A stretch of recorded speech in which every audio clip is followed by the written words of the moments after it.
Actually believing in this one book is truly the definition of believing in all the previous books. And this is so important to understand. You know, we think that the Christians and the Jews, they also believe in the prophets.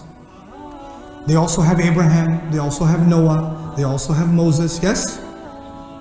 Let me tell you, they do believe in those prophets, but they don't believe in those prophets. They do and they don't. If you study Moses in the Bible, and you study Musa in the Quran, alayhi salam, it's like you're talking about two different people.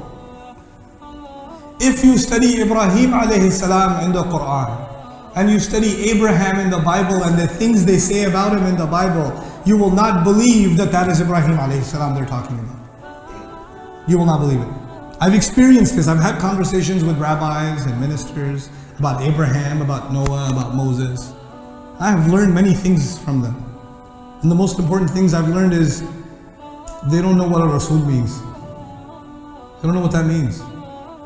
You know, Ibrahim alayhi salam, Abul Anbiya alayhi salam, Khalilur Rahman, that Nabi, that great Rasul, Ibrahim alayhi salam, when they talk about him, I was asking a rabbi, I was talking to him. I said, what do you believe about Abraham? What is the biggest lesson you learned from Abraham? And you know what the Muslims learn, right? إِذْ قَالَ لَهُ رَبُّهُ أَسْلِمْ قَالَ أَسْلَمْتُ لِرَبِّ الْعَالَمِينَ. That is what we learn from Ibrahim alayhi salam. How do you submit to Allah? So I'm asking the rabbi, what do you learn from Abraham? And the rabbi tells me, a friend of mine, he tells me, well, what we learn is that we have the right to argue with God. Say that again. Yeah, we learn to argue with God. From who? From Abraham. I was like, wait, hold on a second. What we learn from Abraham is that there are no arguments, you just submit.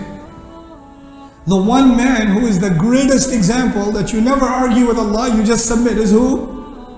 Ibrahim alayhi salam. And the rabbi tells me that Abraham inspired us to argue with God. Talk about reverse engineering, dude. This is reverse engineering. How this car only goes in reverse? How did you do that? He goes, well, you know, Abraham, when the angels came to destroy the nation of Lut, he negotiated. That must mean that you should negotiate with God and everything. I said, you know, you need to explain yourself more, my friend. I don't understand. He goes, you know, I'll explain it to you. It's like a father and a son relationship. When a son is small, the father tells him, sit over there, go over there, go over there, and he does it. The son just listens. Yeah? But when the son gets older and the father says, you should study accounting, and the son says, I think Dad, I should study engineering instead. And he gives arguments, and the father says, okay, makes sense. So as the son gets older, he gets more mature, and he can make his own opinions, and he can argue with his father, and the father is proud of him, because my son is becoming a man, he can argue with me now. And I said, what does that have to do with Allah? We're not the son of Allah, ma'adallah. What are you talking about? He goes, well, you know, the idea is the older you get, the more mature you get, the more you have the right to what? Argue. When you're a child, you just trust your parents. When you get older, you can argue. I was like, okay, I have one question.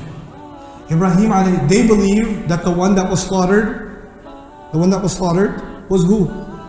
We believe it's Ismail, they believe it is Ishaq. So I asked him, when Abraham slaughtered Isaac, or he was trying to slaughter Isaac according to you, was he a young man or an old man?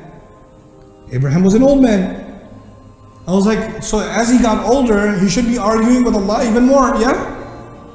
According to you? So when the angels are going to kill another nation, he argues. But according to you, when he's going to kill his own son, he doesn't argue? He should at least say, yeah, look, that's my son, can you give me a discount here a little bit? Can I just slap him instead of, you know? No.